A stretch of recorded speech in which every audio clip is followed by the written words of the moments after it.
सहनावतु सहनो भुनक्तु सह वीर्यं करवावहै तेजस्विनावधीतमस्तु मा विद्विषावहै। ओम शांति शांति शांति।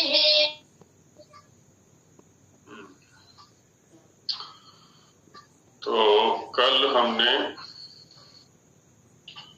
वर्णोच्चारण शिक्षा में कितने प्रकरण हैं, उन प्रकरणों में इन विषयों पर चर्चा की जाएगी,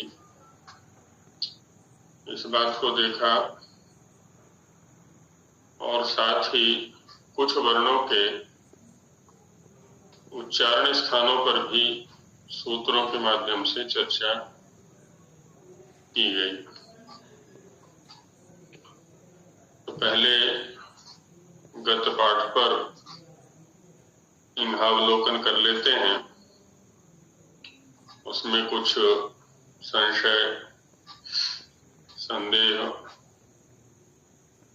अथवा कुछ और समझने वाला पक्ष होगा, उसको समझते हुए फिर आगे चलेंगे।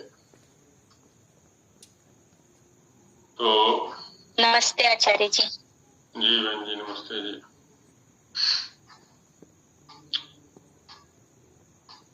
जो 23वां सूत्र है, ह विसर्जनीया उरस्या वेकेशाम, अर्चना जी समझाएंगे सूत्र को, क्या कहते हैं सूत्र के अंदर? जी, ह विसर्जनीया उरस्या हकार का विसर्जनीय का विसर्ग का और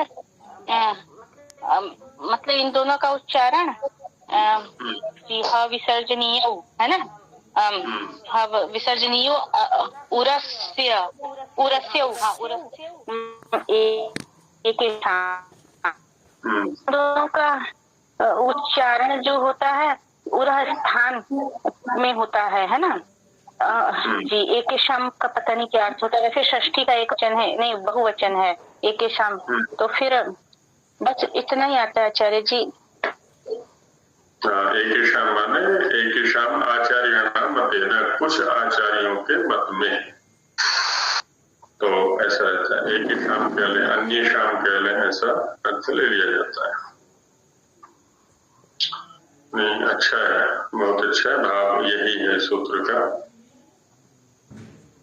कंठान आस्य मात्रान इत्येके, तो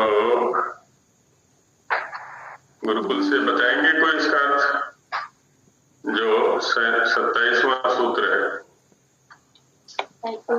जी आचार्य जी। आचार्य जी बताओ, कौन माही है? जी आचार्य जी। तो माही बोलती है प्रतिदिन, कुछ और भी तो होंगे वहां बताने वाले। जी हाँ। दूसरों, हाँ तो दूसरों को भी अवसर दो बताने का। और बताओ, देखो मेरा नाम से तो परिचय नहीं है, तो दूसरे किसी को बोलो, कौन है बताने वाले? माही तुम बताओ, कौन है बताने वाले? और कोई है कि नहीं बताने के योग्य? शांति है, शांति। शांति, सुना बेटा। सर्वमुख स्थान वर्णम इत्येके,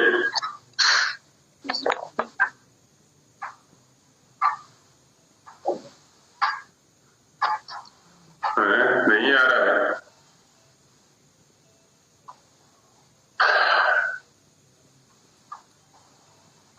तो किन्हीं और से लेते हैं फिर, बताओ।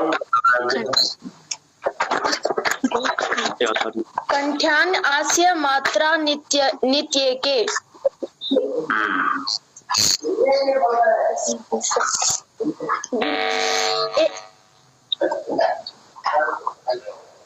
नहीं आ रहा है, तैयारी नहीं की है ठीक से।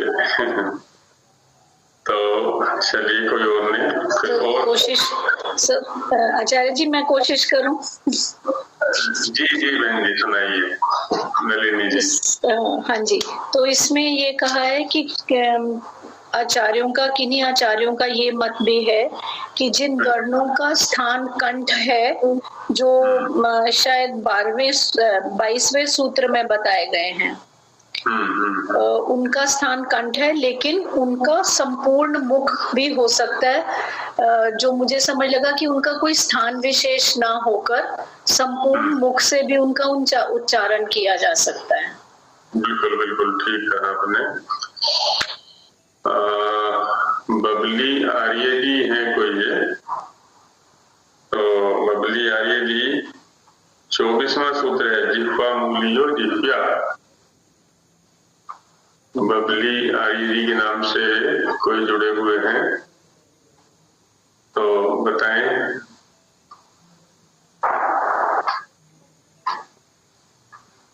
बबली जी जुड़ नहीं रहे हैं। चंद्रम जी हैं, चंद्रम जी बताएं। संकोच ना करें, जिनको जैसे जितना आता है जैसा आता है बताएं, सभी लोग नए हैं।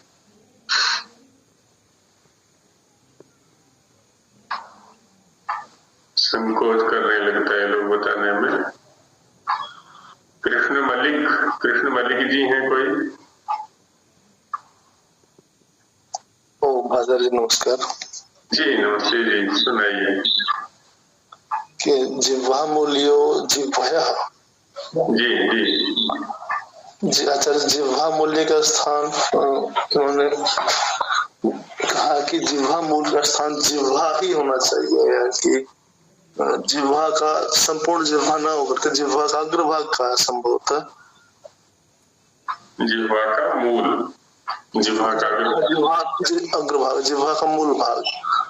हाँ जी हाँ जी, बहुत सुंदर बहुत सुंदर। बस इतना से ही बताना है, और क्या है, इतना ही बताना है।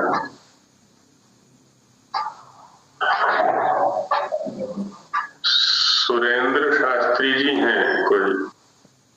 सुरेंद्र शास्त्री जी, सर्वमुख स्थानम अवर्णम इत्येके। सुरेंद्र शास्त्री जी। जी आचार्य जी नमस्ते जी। नमस्ते जी। हाँ जी। तो अभी सर्वमुख स्थानम अवर्णम इत्येके, जी जो ये कंठ वर्ण है इनका, हाँ जी, इनका जो उच्चारण स्थान है वो संपूर्ण मुख ही है। अभी बहन जी ने बताया ना एक ने। हाँ, वो 27वें सूत्र पर चर्चा थी। अच्छा, या 26वें सूत्र पर आपको चर्चा करनी है, सर्वमुख स्थानम वाले पर। 26वां जी। हाँ, ये भी ऐसा ही है आचार्य जी कि जो ये कंठ्य वर्ण है इनका संपूर्ण मुख ही उच्चारण स्थान है। क्या इस सूत्र में कितने पद हैं, ये विच्छेद कर पाएंगे, अलग अलग कर पाएंगे? सर्वमुख स्थानम अवर्णम इत्येके। हाँ, तो सुरेंद्र जी यहाँ पर अवर्णम ऐसा साक्षात पढ़ा हुआ है, और आप कह रहे हैं कंठ वाले सारे वर्ण। हाँ जी, सूत्र कंठ वाले सारे वर्णों की चर्चा तो नहीं है, केवल अवर्ण की चर्चा है। अच्छा जी, तो आवरण से क्या स्वर होगा जी? केवल अच्छा, केवल आवरण का, ठीक है जी, ठीक है। जो 18 प्रकार का अ है। हाँ जी हाँ जी हाँ जी। अच्छा, उसी का उच्चारण स्थान मतलब मुख से भी हो सकता है इस सूत्र के अनुसार। हाँ, इस सूत्र के अनुसार, ठीक है जी, ठीक है, ठीक है आचार्य जी। आचार्य जी, जब अवर्ण बोलेंगे तो आपने जैसे बताया उसमें उसके पूरे 18 प्रकार के जो उच्चारण है सब आएंगे। जी बिल्कुल वही। तन्नू शर्मा जी हैं, तन्नू शर्मा जी, तो 25वें सूत्र का भाव बताएं क्या है? तन्नू शर्मा जी के नाम से जुड़े हुए हैं, संकोच कर रहे लगता है। वेद प्रचार समिति, वेद प्रचार समिति में कौन जुड़े हुए हैं? संतोष कदम करके जुड़े हुए हैं कोई? उसमें अभिव्यक्ति दे, संकोच ना करें, कुछ लोग संकोच कर रहे हैं। हाँ जी, नमस्ते आचार्य जी। जी जी जी जी सुंदर जी, जो 25वां सूत्र है कवर्ग रिवर्णश्च जिह्वा, इसको आचार्य मैं कल के कक्षा में था नहीं। अच्छा कल थे नहीं आप, कोई बात नहीं कोई बात नहीं। तो ये अत्तर सिंह जी है, कोई अत्तर सिंह जी, अत्तर सिंह जी समझाए। हाँ जी आचार्य जी नमस्ते। जी नमस्ते जी। कवर्ग और विवर्ण जी ये कवर्ग रिवर्णश्च जिह्वे है। हाँ जी तो कवर्ग के वर्ग में जितने भी वर्ण हैं 5, जी जी और री वर्ण, री में जो भी है, री के 12 जो भेद है 18 जी। तो इनका जो है जिह्वा मूल भी स्थान है। जिह्वा मूलम अपि स्थानम अस्ति येषां वर्णानाम्। जी तो एतदेव कथनम अस्ति अस्य सूत्रस्य। अति सुंदर।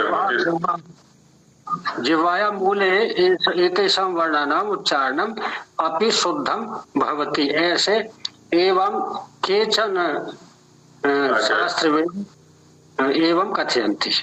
केचन आचार्य एवं कथयन्ति यत् एतेषां वर्णानां जिह्वामूलेनापि उच्चारणं शुद्धमस्ति इति। शुद्धमस्ति। अति सुंदर प्रस्तुति भवति। दीपिका जी हैं, दीपिका खोखर जी, प्रथम सूत्र को समझाएं।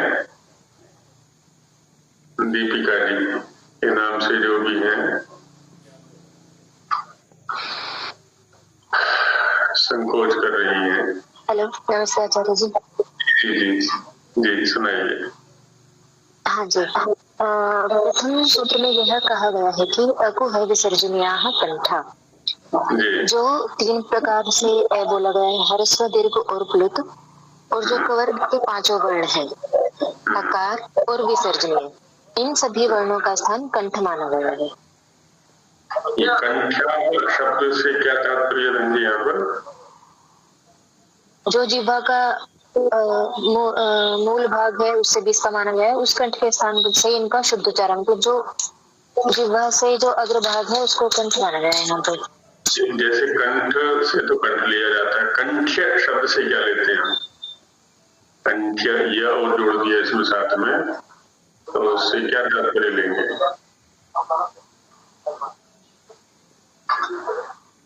प्रश्न समझ में आ गया बहन जी?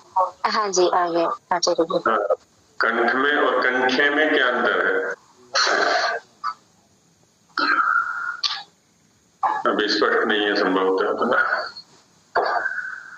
चलिए आगे हमारे सत्यवान जी हैं, तो जो प्रथम श्लोक है स्थानमिदम, इसका थोड़ा सा विश्लेषण करके समझा दें सत्यवान जी। जी आचार्य, प्रथम श्लोक कौन सा? ये अक्षरम वाला स्थानमिदम, कल के पाठ का जो प्रथम श्लोक स्थानमिदम। हाँ ये वाला है। इसमें स्थानमिदम कर्णमिदम प्रयत्न एषो द्विधा नीलः स्थानम पीडयति वृत्तिकारः प्रक्रम एषोथ नाभितला। इसमें जो हमारे प्रकरणों के नाम है आचार्य जी मुख्यतया वो बताए गए हैं। जैसे स्थानमिदम में स्थान है, कर्णमिदम कर्ण प्रकरण है, प्रयत्न एषो द्विधा, इसमें जो प्रयत्न है हमारे 2 प्रकार के, आभ्यंतर प्रयत्न और बाह्य प्रयत्न। और द्विधा अनिलः स्थानम, और जो प्रत्येक जो स्थान से वर्णों का उच्चारण होता है उसमें जो हवा का जो वायु का जो प्रभाव या उससे जो प्रेरणा जो पीड़न होता है वो, और पीड़यति वृत्तिकारः प्रक्रम एषोथ नाभितलात्, तो इसमें वृत्तिकार एक प्रक्रम और नाभि के निचले भाग से जो वायु के हवा का जो जिसको कहते हैं उत्थान या ऊपर उठना, प्रकार से वो 8 प्रकरणों के नाम वो बताए गए हैं। जी बहुत सुंदर। तो अन्य कोई कुछ कहना चाहेंगे? जितनी चर्चा हो चुकी है उसके अतिरिक्त? आचार्य जी बोलो।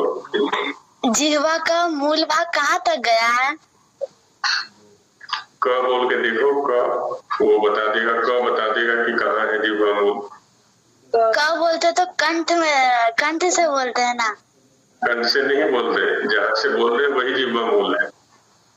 कंठ से तुम बोल ही नहीं सकती। कंठ से तुम्हारा हमारा उच्चारण का अभ्यास नहीं है, हमारा जिह्वा मूल से ही है। क देखो, क बोलो, ध्यान दो कहाँ प्रभाव हो रहा है। तो जहाँ प्रभाव हो रहा है ना, जहाँ से जिह्वा का आरंभ हुआ है अंदर से, ऐसा कह लें, या जहाँ से मुख के अंदर कंठ विवर, कंठ छिद्र का आरंभ हो रहा है, तो ना उसके ऊपर है, तो वही जिह्वा मूल है। आचार्य जी, कंठ से यवन लोग बोलते हैं है ना? और आपने बोला था, और ये कंठ जो होता है ना, कंठे भव कंठ्य, और उसमें यत प्रत्यय हो जाता है जी। जी धन्यवाद। कंठ्य माने कंठ में होने वाला।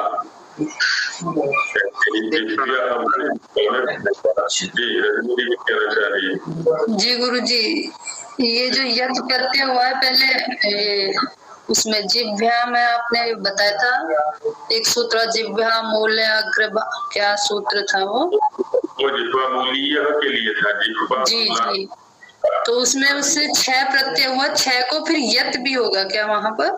नहीं, 6 को ई आदेश हो जाता है उधर।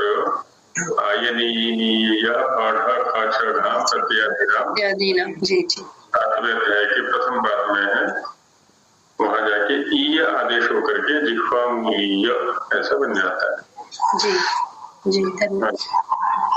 नमस्कार, प्रणाम आचार्य जी।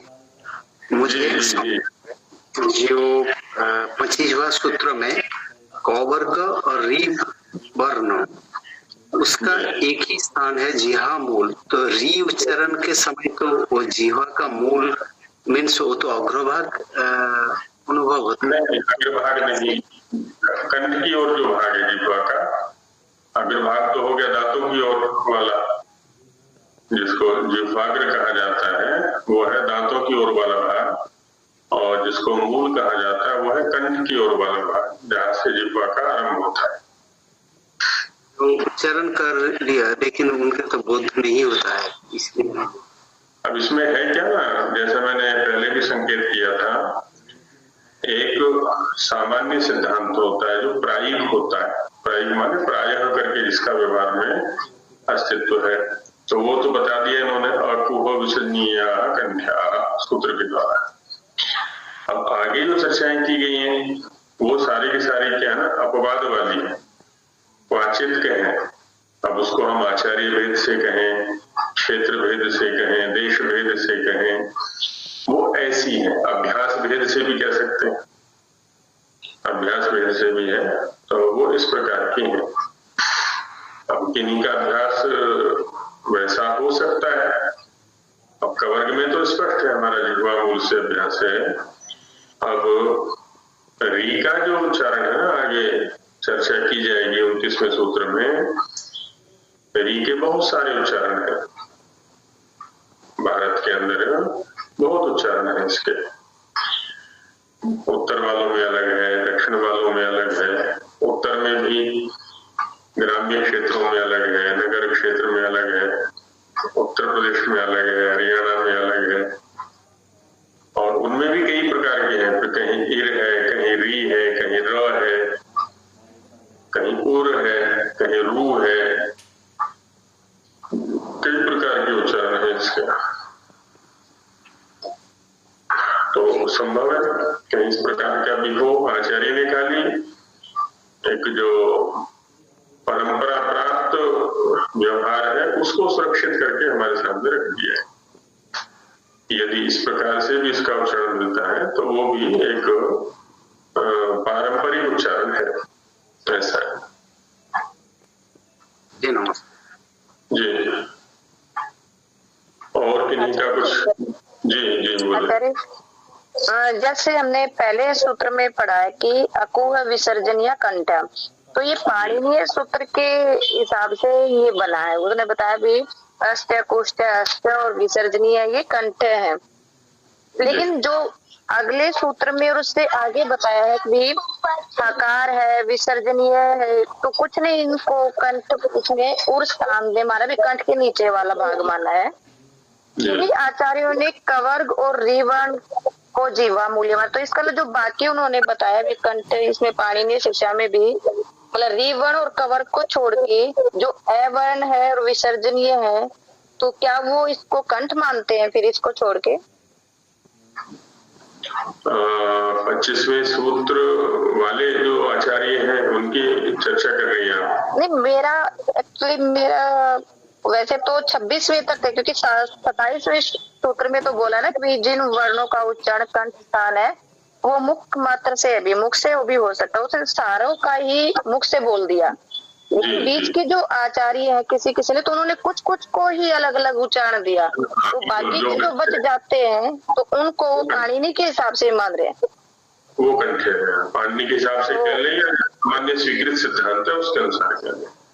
हाँ, बस मैं ये पूछी थी भी बाकी का जो बच जाता, जैसे यहाँ पे अवर्ण को ही बोला उन्होंने 26वें श्लोक में भी, तो बाकी का जो है अक्कू है मतलब कवर्ग है विसर्जनीय, तो उनको वो कंठ ही मानते हैं, जीवा मूल्य न मान। बिल्कुल बिल्कुल ठीक है, धन्यवाद जी।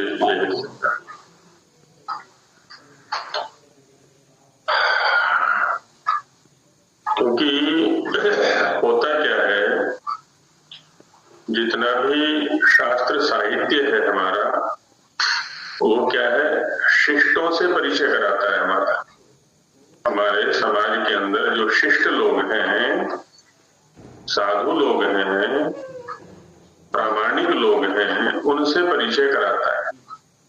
अब उनमें भी थोड़े बहुत भेद हो जाया करते हैं। जैसे भेद का एक कारण हम सोच सकते हैं, अब उत्तर भारत में वह बोला जाता है, वह वजन, वह या वर्ब आदि शब्दों का प्रयोग करते हैं। अब इसी व का उच्चारण पूर्वी भारत में जाएंगे तो वहां क्या है ना, लगभग लोग ब बोलेंगे, व का उच्चारण ब जैसा करेंगे वो, ओष्ठ। अब देखा ये गया है कि शास्त्राध्ययन कर लेते हैं लोग, लेकिन उच्चारण का जो अभ्यास है वो प्रायः यदि अधिक ध्यान न दिया जाए, ध्यानपूर्वक अभ्यास न किया जाए, तो जो मातृभाषा में जैसा जिह्वा को अभ्यास हो गया अंत तक वैसा बना रहता है, भले ही शास्त्राध्ययन कुछ भी कर लिया हो, क्योंकि अलग से उच्चारण के लिए प्रयास नहीं किया गया। अब चूंकि शास्त्राध्ययन कर लिया है तो इसलिए वो शिष्ट कोटि में आ गए। अब एक वर्ण के अन्यथा उच्चारण से उनको अशिष्ट तो कह नहीं सकते। तो होता क्या है फिर कि अमुक आचार्य के अनुसार इसका उच्चारण ब होता है, व का उच्चारण व के स्थान पर वो ब बोलते हैं, है ना। ये नहीं कहते हम कि वो अनुचित उच्चारण करते हैं, हम यही कह देते हैं फिर कि उनके यहाँ पर या उनके संप्रदाय में व को ब बोला जाता है, उनका उल्लेख कर दिया, इन आचार्य के मत में किया जाता है। तो ऐसे क्या होता है ना, वो संप्रदाय बन जाया करते हैं, उच्चारण भेद से, अर्थ भेद से, ये संप्रदाय ऐसे बन जाया करते हैं। तो वैसे ही यहाँ पर भी है शिक्षाकारों के जी, अगर हम जैसे पाणिनीय शिक्षा का हम किसी को मतलब समझा रहे हैं या समझ रहे हैं, तो क्या साथ में हमें इनके अपवाद भी समझाने जरूरी है, या हम अगर एक ही शिक्षा पढ़े तो उसी के बारे में ही बताए या समझना चाहे तो उसी को अच्छी तरह अध्ययन करें, तो इनका भी साथ में जरूरी विशेष प्रकार से करना जरूरी है? ये प्रश्न एक बार पहले भी आया था किसी अन्य प्रकरण में, तो मैंने वहां पर भी इसका चिंतन किया था कि पढ़ाने वाले को या वक्ता को सदा ये ध्यान में रखना चाहिए कि वो बोल किसके लिए रहा है। तो मेरे सामने पढ़ने वालों का बौद्धिक स्तर क्या है, या सुनने वाले जो श्रोता हैं उनका बौद्धिक स्तर क्या है, उसके अनुसार समाधान किया जाता है। जैसे एक ही रोग है लेकिन रोगी कई प्रकार के हैं। एक बच्चा है, एक जवान है, एक वृद्ध है, एक ऐसा व्यक्ति है जो सदा बैठे रहने वाला है, एक ऐसा व्यक्ति है जो सदा परिश्रमी है, जैसे किसान वर्ग होता है। तो रोग एक ही है, माना ज्वर है, तो वैद्य के पास जाएंगे, जो विज्ञ वैद्य है, जो अच्छे प्रकार से जानता है, तो औषधि का जो परिमाण है वो भी अलग अलग रहेगा सभी के लिए, और औषधि भी अलग अलग हो सकती है, भले रोग एक हो। क्यों? सबकी जो अग्नि है वो अलग अलग है, पचाने का जो सामर्थ्य है वो अलग अलग है, प्रकृति भी अलग अलग है। ठीक वैसे ही वक्ता को या अध्यापक को ध्यान में रखना होता है किस स्तर पर वो चर्चा की जाए। यदि विश्लेषण को समझने में समर्थ है, ऐसा तो नहीं कि असमंजस में पड़ जाएंगे, वो संदेह में पड़ जाएंगे कि ऐसे उच्चारण करेंगे ऐसे उच्चारण करें। तो यदि ऐसी स्थिति है तो जो अधिक मान्य पक्ष है वो उनके सामने रखना चाहिए। जैसे प्रथम सूत्र है हमारा और पूर्व विसर्जनीय कंठ्या, बस इसको रखें वहां पर। यदि विश्लेषण करने में समर्थ है हमारे श्रोता या पाठक, अब जैसे यहाँ पर है तो अधिकतम अध्यापक लोग जुड़े हुए हैं और अनेक ढंग से उनका अध्ययन भी है, तो यह विश्लेषण करने में कोई हानि नहीं है, तो देख लेना होता है थोड़ा। जी प्रणाम आचार्य जी। हाँ जी प्रीति जी सुनाइए। आचार्य जी थोड़ी बहुत शंका है मेरी, मैं एक बार पूछना चाह रही हूँ। जी बोलिए। जैसे ये सूत्र है जिह्वा मूल्यो जिव्यः, यहाँ पे जैसे जिह्वा मूल जो है वो वर्ण विशेष के लिए भी आ रहा है और स्थान विशेष के लिए भी आ रहा है, तो यहाँ पे जिव्यः जो है वो स्थान विशेष के की ओर संकेत कर रहा है। जी बिल्कुल, जिह्वामूलीय ये संज्ञा शब्द हो गया वर्ण का, और जिह्वा ये स्थान का निर्देशक सूत्र है, शब्द है। करण अर्थ में ले सकते हैं इसको। हाँ ठीक कहा आपने ना। जिह्वा मूल वस्तुतः कर्ण बनेगा, क्योंकि वो सामने वाली भित्ति पर जाकर के प्रयत्न करेगा, तो इस रूप में इसको जिह्वामूलीय माने कर्ण के द्वारा निर्देश कर दिया है।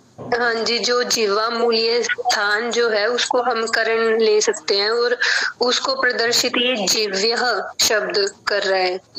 हाँ जिव्य शब्द का, ठीक है आपने, बिल्कुल ठीक है। और सर जैसे आचार्य जी जैसे ये है कवर्ग रिवर्णश्च जिव्यः, जैसे आपने बताया था कि जो री वर्ण है उसके तीन भेद तो नहीं कह सकते, मतलब उच्चारण की दृष्टि से तीन बताए थे, री, र, इर और रू, चार बताए थे। तो आचार्य जी इनमें ना बोल रहे हैं तो या तो मूर्धन्य वर्ण की ध्वनि आ रही है या फिर तालु वर्ण की ध्वनि आ रही है, तो जिह्वा मूल की तो इतनी नहीं आ रही, जब हम बोल के भी देख रहे हैं तब भी तो इसका वही तो बात आ रही है ना, हमारे पास जो उच्चारण है इसका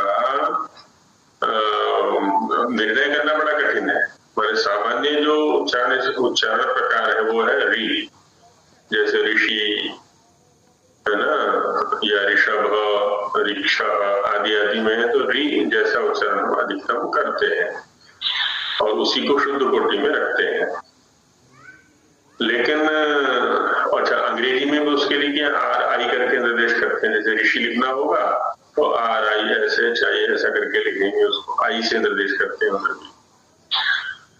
लेकिन ये शुद्ध है कहना मुश्किल है, क्योंकि एक बार दक्षिण भारत में जाना हुआ तो वहाँ जो एक यजुर्वेदी थे, तो उनसे मैंने पूछा कि आपके यहाँ पर इस वर्ण का उच्चारण क्या है। तो उन्होंने जो उच्चारण बताया, अब हमारे लिए करना कठिन है, वो रू ऐसा वो उच्चारण कर रहे थे। री भी नहीं है, रू भी नहीं है, इर भी नहीं है, उर भी नहीं है, ऐसा वो कर रहे थे। अब वो उस परंपरा में सुरक्षित है वहां पर। तो ऐसे कई उच्चारण इसके हैं। अब वो जो जब यहाँ कह रहे हैं कि एक आचार्य परंपरा में त्रिवर्ण जो है वो जिह्वा मूल से उच्चरित होता है, इसका मतलब जो उच्चारण हमारे पास सुरक्षित है उच्चारण प्रकार, उनसे निश्चित ही वो भिन्न है उच्चारण से। और जैसे अ है, अ का जो उच्चारण है, देखिए कितने उच्चारण है ना। हम कहते हैं कि शुद्ध जो है वो अ है। इधर पश्चिमी उत्तर प्रदेश में जाएंगे या हरियाणा वालों से उच्चारण कराएंगे अलग से, तो वो अ नहीं बोलेंगे, ए बोलेंगे, ए है ना। उनसे करवाएंगे उच्चारण तो बोलेंगे कै खे गे घे, ऐसा उच्चारण करेंगे। क ख ग घ ऐसा नहीं बोलेंगे। चले जाए उधर उड़ीसा में, बंगाल में, उनसे उच्चारण करवा के देखें इसका अ का, तो वो ना अ बोलेंगे ना ए बोलेंगे, अभी तो वो बोलेंगे ओ, को, खो, गो, घो, है ना, ओ जैसा उच्चारण बोलेंगे वो। तो ऐसे क्या है ना, देश भेद से, है ना, उच्चारण भेद है। और लोक में भी तो कहावत है ना, कोस कोस पर बदले पानी, चार कोस पर पानी। प्रत्येक कोस पर तो पानी का स्वाद गुणधर्म बदल जाते हैं, और वाणी के उच्चारण का जो प्रकार है वो चार कोस पर बदल जाता है। अपने ही आसपास देखेंगे अनेक प्रकार के लोगों से आपका भी संपर्क होगा, स्कूल में, विद्यालय में या जहां भी रहते हैं, तो भिन्न भिन्न प्रकार के उच्चारण है। तो ऐसे री के विषय में भी है। तो हम आचार्य जी बस ये मान सकते हैं कि कुछ आचार्य विशेष का ये मत है बस? बिल्कुल बिल्कुल ये जी, सर्वमान्य नहीं है ये। और जैसे ये है कंठ्यान आस्त्य मात्रम नित्य के, इनका भी सॉरी आचार्य जी, इनका भी यही मत है। आ गया, अभी समझ में आ गया मेरे को। हमारे कोई स्थान विशेष निर्णित करना बड़ा कठिन है इनका, ये कहना चाह रहे हैं आचार्य यहाँ पर। अब वायु जो है अंदर से आ रहा है कंठ से और बाहर निकल रहा है, कहीं अवरोध हो ही नहीं रहा उसका। इस दृष्टि से ये कह दिया गया है।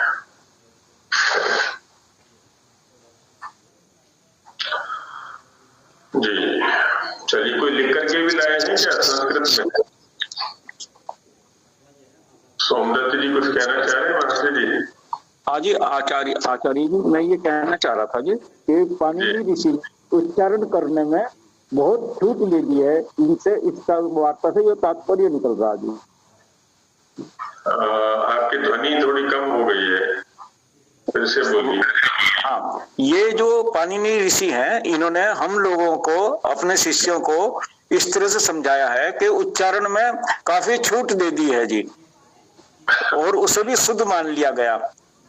हाँ, नहीं होता क्या है ना मास्टर जी, हमारे साथ में व्याकरण या कोई भी शास्त्र है, क्या हमारी जितनी भी प्रवृत्तियां हैं, सारी प्रवृत्तियां हमारी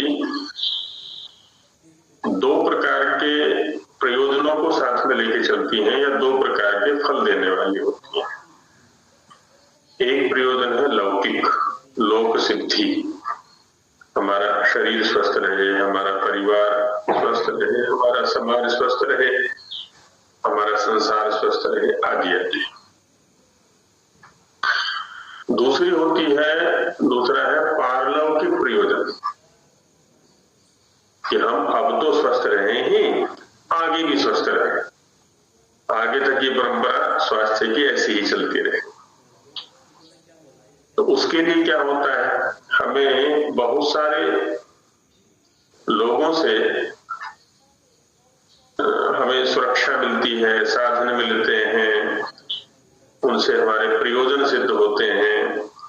अब यदि हम सबको अशुद्ध अशुद्ध कहते फिरेंगे तो उनसे तो हम प्रयोजन सिद्ध कर ही नहीं सकते। उनकी भाषा को भी हमें सीखना है, उनसे भाषा व्यवहार हमें करना है। उनमें भी कुछ शिष्ट लोग हैं, अशिष्ट हमारे अंदर भी हो सकते हैं, है ना। जैसे एक ही व्यक्ति के अंदर गुण भी हैं, अवगुण भी हैं, तो वैसे ही पूरे समाज में है। तो जहां से जो गुण मिल सके उनको ले लिया जाए। ऐसा ना हो किसी में एक दोष दिखाई पड़ा तो उस पूरे व्यक्तित्व को ही नकार दें हम। तो इसलिए ऋषियों की शैली में ये होता है, वैकल्पिक स्थिति इसको बोला जाता है। एक प्रायिक स्थिति होती है जिसको हम सिद्धांत बोलते हैं कि प्रायः करके ऐसा होता है, माने यह सिद्धांत है।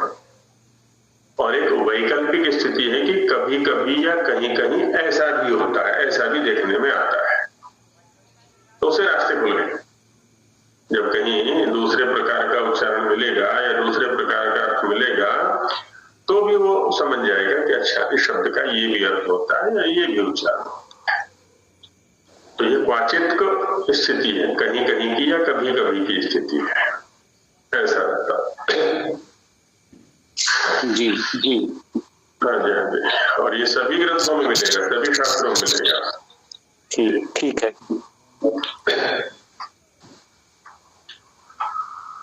तो अब आगे बढ़ते हैं क्योंकि शंकाएं लगभग पूरी हो गई हैं सभी। आचार्य जी, एक मेरी शंका है आचार्य जी, कंठ्यान ये कैसे बना आचार्य जी? कंठ्यान कंठ्या शब्द के रूप चलाइए, जैसे पुरुष के चलाते हैं तो द्वितीया के बहुवचन में कंठ्या। तो आचार्य जी कंठ तो एक ही है ना आचार्य जी, और आस मुख भी एक ही है। हाँ, कंठे भवः कंठ्या, कंठ एक है लेकिन कंठ से उच्चरित होने वाले जो वर्ण हैं वो अनेक हैं। अच्छा, तो ठीक है, तो ये वर्णों के लिए है, कंठ्यान वर्णों के लिए है और आद्य मात्र भी वर्णों। जी जी जी जी, धन्यवाद। कंठे भवान वर्णान एके आचार्याः आस्य मात्रान वदन्ति। आस्य शब्द मुख के लिए। जी मैं। हाँ, और आचार्य जी दूसरा जो यहाँ पे एक शब्द है ह विसर्जनीय, उर, ह विसर्जनीयो उरस उरस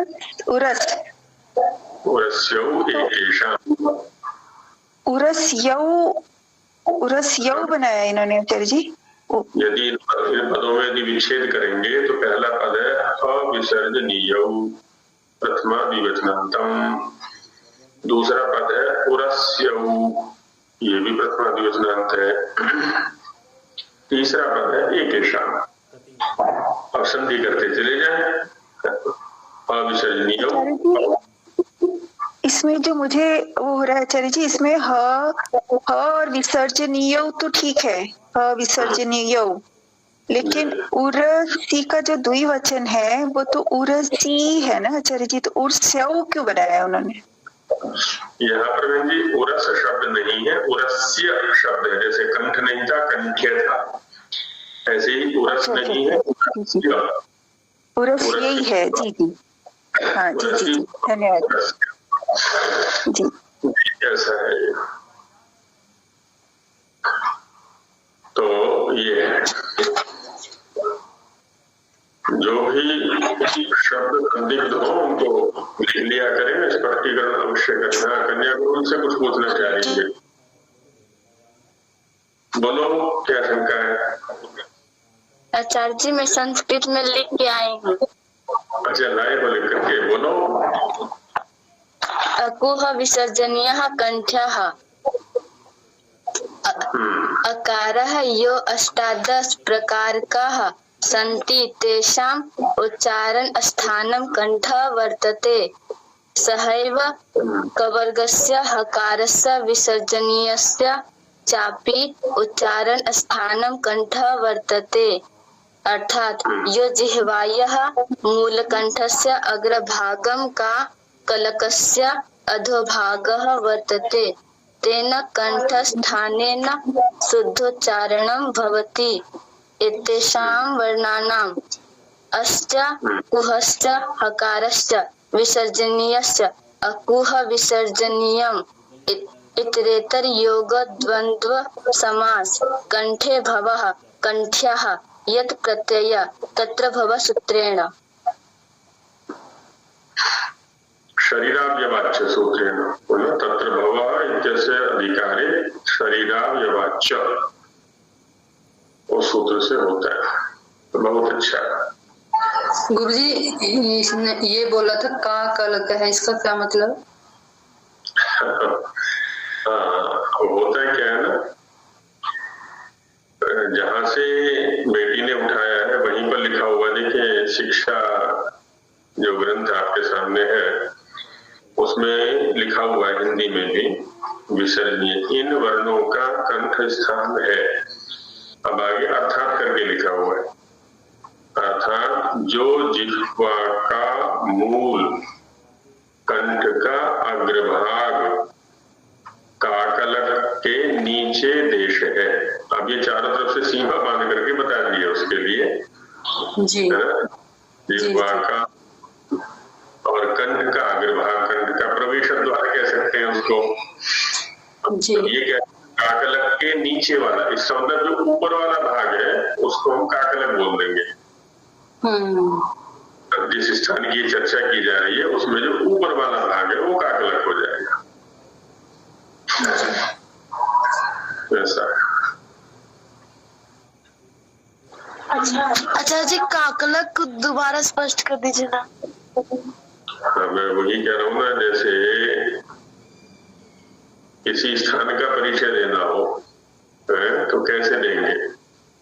जैसे जहाँ हम बैठे हुए हैं, क्योंकि वहां का हम जानते हैं कि रेवली जो स्थान है या पाणिनि महाविद्यालय जो स्थान है वो सोनीपत से पूर्व में है, मुरथल से पश्चिम में है, दिल्ली से उत्तर में है, पानीपत से दक्षिण में है।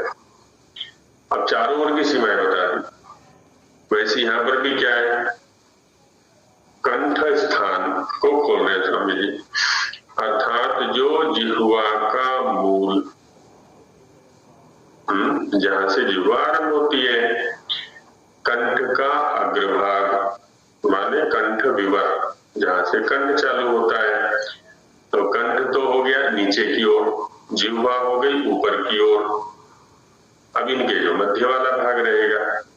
अच्छा, और इसमें भी जब मुख के अंदर हम देखेंगे उसमें भी नीचे ऊपर का विभाग है, जिह्वा नीचे की ओर है और जहां स्थान रहते हैं वो ऊपर की ओर है, मूर्धादि स्थान है। तो जहां जिह्वा मूल है, जहां कंठ विवर है, इसके ठीक ऊपर वाला जो भाग है उसका नाम हो गया काकलक।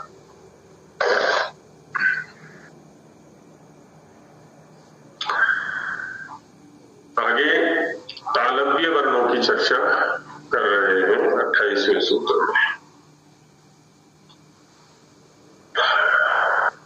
संस्कृत में लिखने के लिए इसलिए थोड़ा सा बल डाला जा रहा है कि प्रयास ये करेंगे कि आगे चल के इस पाठ को संस्कृत के माध्यम से ही चलाया जाए।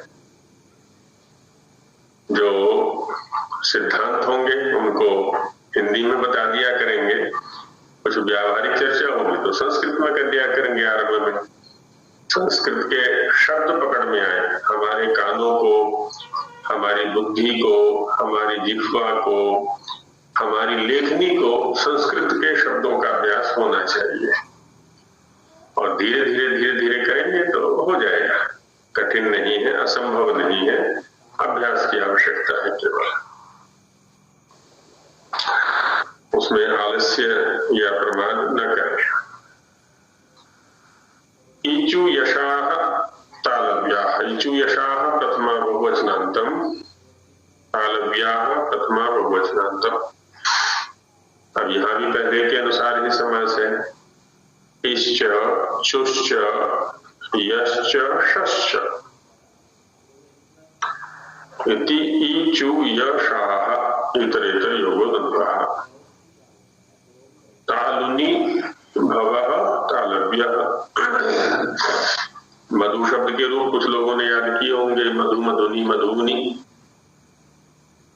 नपुंसकलिंग में, उकारांत नपुंसकलिंग।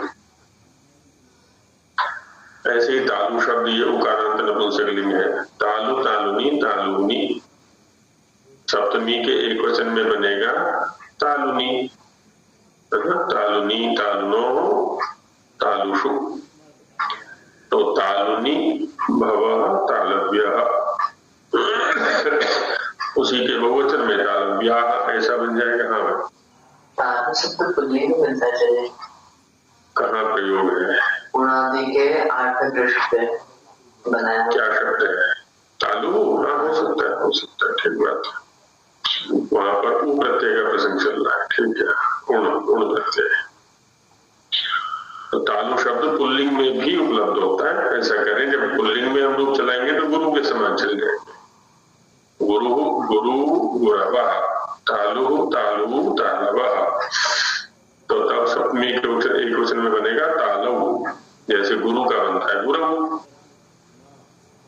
तो तब हो जाएगा तालव भवः तालव्यः, है ना।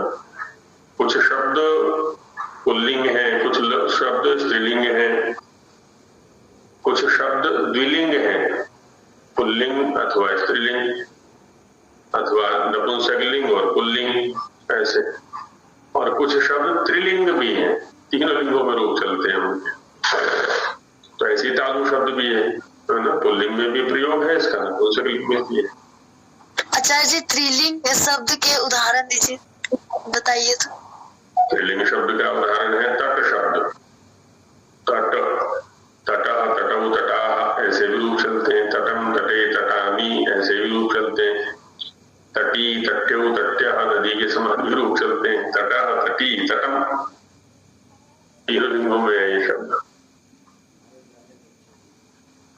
और 2 लिंग वाले अन्य हो तो उधर है द्वितीय अध्याय के चतुर्थ पाद में अर्धर्चादिगण है। तो अर्धर्चादि में जो है ना, अर्धर्चाः पुंसी च, तो उसमें पुल्लिंग और नपुंसकलिंग दोनों लिंगों वाले शब्द हैं। बाकी न वो है लिंगानुशासन है ना, उसमें देख सकते हो। तो ई वर्णः अष्टादशात्मकः, चू चवर्गः पंचवर्णात्मकः, य यकारः द्विविधः, श षकारः इत्येते वर्णाः तालव्याः। तालुनी अथवा तालौ भवाः भवन्ति, अथवा तालुना उच्चार्याः भवन्ति। तो ई 18 प्रकार का हो गया पूर्वत। चू चवर्ग 5 वर्ण हो गए इसमें। यह 2 प्रकार का होता है। आगे चर्चा की जाएगी। अंतस्थाः द्विप्रभेदाः, यवलाः, सानुनासिकाः, विरनुनासिकाश्च, रेफवर्जिताः। य व ल ये 3 वर्ण ऐसे हैं जो कि सानुनासिक भी हैं और निरनुनासिक भी हैं। य, य, ल, ल, व, है ना, 2 प्रकार के हैं ये। तो दोनों का यहाँ पर ग्रहण हो जाएगा। और श, अब देखिए पहले वाला जो स्थान था वो तो स्पष्ट था, कंठ अथवा जिह्वा मूल। अब ये जो स्थान है, इन्हीं की शंका ये हो सकती है कि कंठ के तुरंत बाद तालु पर कैसे पहुंच गए, बीच में तो मूर्धा है। क्योंकि पहले कंठ है, ऊपर की ओर चलेंगे तो फिर मूर्धा है, उसके बाद तालु है। तो बात ये है यहाँ पर कि कर्ण जो जिह्वा तालव्य वर्णों के उच्चारण में जिह्वा का मध्य या उपाग्र, अग्र के समीपवर्ती जो ऊपर वाला भाग है, उसका उपयोग होता है। अंदर से बाहर की ओर आ रहे स्थानों की दृष्टि से भी और कर्ण की दृष्टि से भी, कर्ण के स्पर्श विशेष से ही वर्णों का उच्चारण होता है। जो मूर्धन्य वर्ण है आगे आ रहे हैं, उनके उच्चारण में जिह्वा के अग्रभाग का स्पर्श होता है। तो चूंकि उपाग्र जो स्थान कर्ण है वो पहले आएगा, तो उससे उपलब्ध होने वाला जो वर्ण है वो भी पहले ले लिए हैं, यहाँ पर उन पर चर्चा भी पहले कर रहे हैं। तो ई है ना, अब देखें ई का जब उच्चारण कर रहे हैं तो जिह्वा के अग्र से पीछे वाला भाग, ऊपर वाला, उसका व्यायाम हो रहा है, पूरा स्पर्श नहीं कर रहा है, वहां जाने के लिए प्रयत्न कर रहा है। जिह्वा का उपाग्र भाग, अग्र के समीप जो ऊपर वाला भाग है, वो दांतों के जो पीछे और जो हमारा केंद्रीय बिंदु है, सेंट्रल पॉइंट है ऊपर वाला, उससे थोड़ा आगे, मध्य और दंतमूल के बीच में, वहां जाने का या वायु को रोकने का प्रयास कर रहा है जिह्वा का उपाग्र। बस वही तालु है। और स्पर्श जानना हो तो च का उच्चारण करें, लेकिन च में क्या है ना, जिह्वोपाग्र पूरी तरह से स्पर्श कर रहा है, वहां करते हैं। तो जहां से च का उच्चारण हो रहा है, च का उच्चारण करते समय स्थान पर भी ध्यान दें और अपने कर्ण पर भी ध्यान दें। कर्ण माने जिह्वा, जिह्वा के किस भाग से हम च का उच्चारण कर रहे हैं। तो इन सभी वर्णों का उसी कर्ण से उच्चारण करना है, उसी स्थान पर जाके उच्चारण करना है। भेद जो रहेगा, कहीं तो पूरा स्पर्श है, जैसे च वर्ग के उच्चारण में क्या है ना, पूरा स्पर्श रहेगा कर्ण का स्थान पर, च, छ, ज, झ, ञ। ई में कर्ण जो है वो स्थान से दूरी बना के रखेगा थोड़ी। ई, ई, य, अब देखिए कर्ण भी वही है, स्थान भी वही है, थोड़ा सा प्रयत्न में भेद हो रहा है। ई में प्रयत्न अलग है, च में अलग है, य में अलग है, श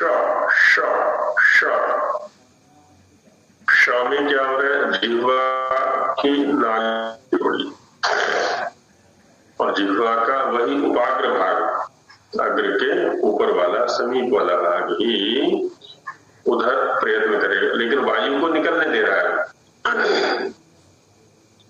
कर्ण और स्थान के मध्य में से वायु थोड़ी ऊष्मा सी ले हुए निकल रहा है, तो इसलिए इसको ऊष्म वर्ण कह दिया जाता है श को। तो ई, चू, य, श, ये क्या है जी, तालव्य है, तालु से उच्चारण करना इनका शुद्ध होता है। अब देखिए इन वर्णों में कोई विकल्प नहीं है, यहाँ पर जो पाणिनीय शिक्षा है उसमें कोई विकल्प यहाँ पर नहीं दिया है। इसका मतलब ये सर्वमान्य सिद्धांत रहा लगभग। हाँ जी, मतलब ऐसा करके तो शिक्षा में भी नहीं लिखा कि पुरुषो तालव्यो भवा, क्या तालव्यो भवा, तालव्या, तालव या तो तालु का सपने एक जन तालव पुल्लिंग में करेंगे तो नपुंसक में करेंगे तो तालु नहीं बनेगा। शिक्षा में ऐसा विग्रह नहीं लिखा है। कहाँ नहीं लिखा है? शिक्षा में ऐसा विग्रह नहीं लिखा है। क्या लिखा है? तालु नहीं लिखा, तो नपुंसक लिंग में क्या होना है, ऐसा क्यों? तो मैं वही तो कह रहा हूँ ना, होता क्या है, किसी शब्द के द्विलिंगी होते हुए भी, दो लिंग वाला होते हुए भी प्रसिद्ध किसी एक लिंग की हो जाती है प्रसिद्धि, जो है ना। अब इसका नपुंसक लिंग में प्रसिद्धि हो गई तो नपुंसक लिंग वाला ज्यादा प्रसिद्ध हो गया है। कहीं कहीं पुल्लिंग में मिलता है तो वो भी प्रयोग साधु है, ऐसा रहता है।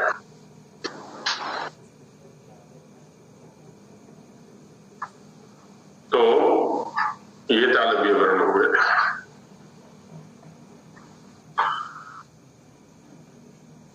एक दुकान के पास जाएंगे तो एक ही क्वालिटी की दो कंपनियों के वस्तुएं वहां पर रखी हुई हैं। अब एक कंपनी तो प्रसिद्ध है बनाने वाली और एक कंपनी अप्रसिद्ध है। ग्राहक किसको पूछेगा जाकर के, प्रसिद्ध को कि अप्रसिद्ध को? प्रसिद्ध को। उसका क्योंकि जी हमारे पड़ोसी ले गए थे, हमारे भाई ले गए थे, हमारे मित्र ले गए थे, हमारे रिश्तेदार ले गए थे, अब उन्होंने बताया कि उस दुकान से लाना और ये कंपनी की लाना, बस। ऐसी तालु शब्द के साथ है। अन्य शब्द भी बहुत सारे ऐसे। पुस्तक शब्द है, किस लिंग वाला है? उभयलिंग, यानी कि प्रसिद्ध नपुंसक है। पुस्तक का प्रयोग है नहीं। यहाँ तक भी कि कोई नया संस्कृत पढ़ने वाला होगा उसमें लिख देंगे वाक्य में कि पुस्तक अस्ति, वो काट देगा। तो लिखने वाले को भी चाहिए कि पाठक के अनुसार लिखे कि ये मेरे लिखे को पढ़ने वाला कौन है। केवल अपनी विद्वत्ता प्रदर्शित ना करे कि मुझे आता क्या है ना। ये देखना है हमें कि सामने वाला समझ क्या सकता है, या तो उसके बुद्धि स्तर को उठाए, कैसा होता है। आगे बोलेंगे जी। ये ई का जो उच्चारण स्थान है भी, मेरे हिसाब से तो तालव्य पे तो, तालु पे तो कहीं नहीं उच्चारण था। प्रयत्न भी तो तालु के आसपास में ही तो होगा ना। ये तो कंठ से संबंधित लग रहा है मुझे, जहां तक उच्चारण में लग रहा है ये। बहन जी, जिह्वा को देखिए, आपकी जिह्वा कहाँ जा रही है? च जहां से उच्चरित हो रहा है, कंठ से तो हवा आनी ही है, कंठ से तो वायु को आना ही है सभी वर्णों के उच्चारण में। लेकिन ई जिह्वा, अब जैसे अ, क्या अ के उच्चारण में जिह्वा का कोई अवयव काम कर रहा है आपका? अ, जिह्वा एकदम सीधी लेटी हुई, शांत है एकदम, उसका कोई भी अवयव कोई काम नहीं कर रहा है। अ लेकिन ई, अब देखिए अ ई, सापेक्ष अध्ययन कीजिए, अ को सामने रख करके तब ई का उच्चारण करिए। ई जिह्वा का अवयव काम कर रहा होगा निश्चित रूप से। देखिए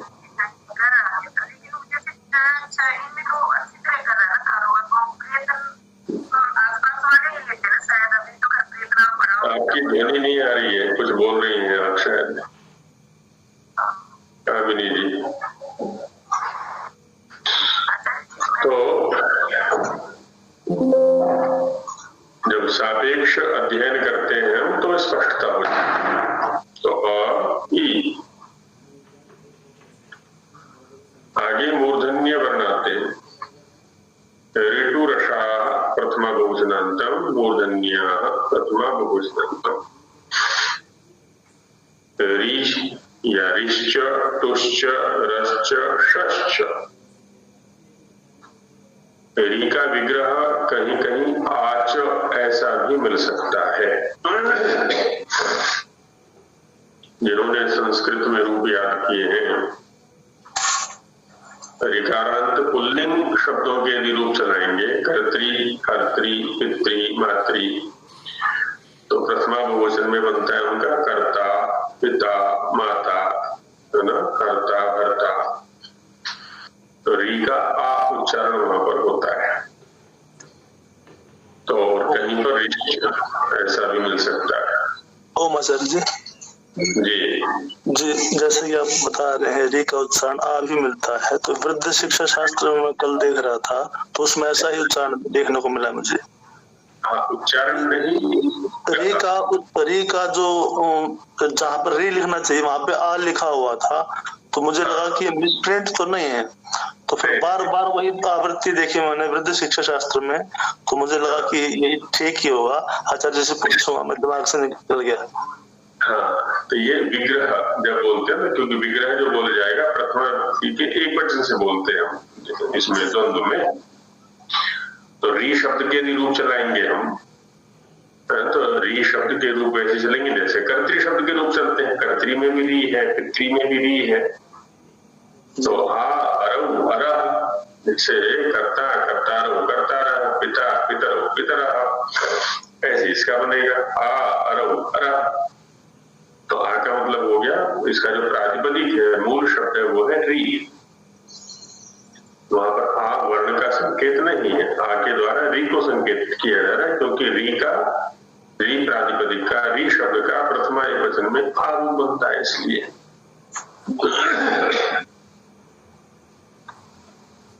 तो री अष्टादश भेदा, अष्टादशात्मक, अष्टादश प्रकार वर्ग, पंचवर्णात्मक, र रेफा श षकार इत्येते वर्णाः मूर्धन्याः मूर्धनि भवाः भवन्ति, मतलब मूर्धनि भवाः मूर्धन्याः, जैसे अन्य शब्द जैकत्याय, कंठ्याः, जिह्व्याः, ऐसे ही तालव्याः मूर्धन्याः। मूर्धा स्थानों में एकदम ऊपर है, केंद्र में, और उसके लिए जिह्वा का जो एकदम आगे वाला चोंच वाला भाग है, वो एकदम 90 डिग्री में खड़ा हो जाता है ऊपर जाकर के। तो इसकी स्पष्टता के लिए ट का उच्चारण करके देख लें। ट लगभग एक ही उच्चारण है सभी का, ट ठ ड ढ प्रण, है ना। और वहीं से री का उच्चारण होगा। अब उनका वैदिकों में जाएंगे तो री भी नहीं है, हमारे यहाँ तो री है। अब री में तो मूर्धा और तालु दो का प्रयोग कर रहे हैं हम, देखा जाए तो री आर आई, री आर ई री, जबकि ये विशुद्ध मूर्धन्य है, तो ऐसा कुछ उच्चारण है उनका। र ये स्पष्ट है, ऐसे श।